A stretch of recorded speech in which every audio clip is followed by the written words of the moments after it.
Okay, welcome back to State of the Nation. On today's News Talk, we're speaking with Don Bramer.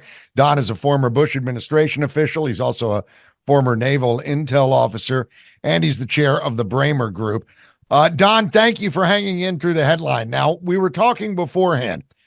Trump has made it abundantly clear, and obviously, as we touched on, these Iowa voters in the caucuses have made it very clear that the border policy is paramount to them, which means it's a loser for Democrats. That's obvious.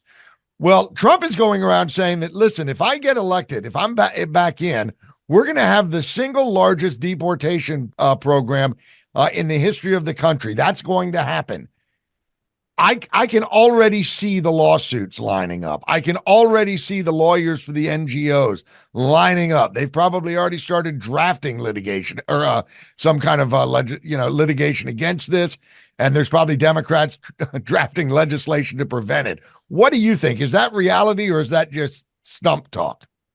Well, no one can foresee the future. But what I can tell you right now is even if you look at people who are Democrats who are looking to rethink the policy on the border, you've got 14 House members who have now said, hey, we'll align, we'll vote with you, GOP, because we realize that this is an issue and we live in districts that are along these borders and we have to represent our constituents.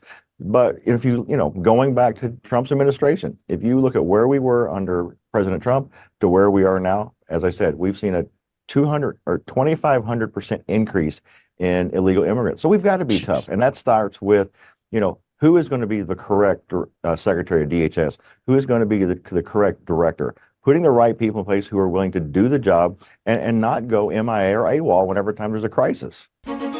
Conversations about what matters the most. This is State of the Nation on today's News Talk, TNT Radio.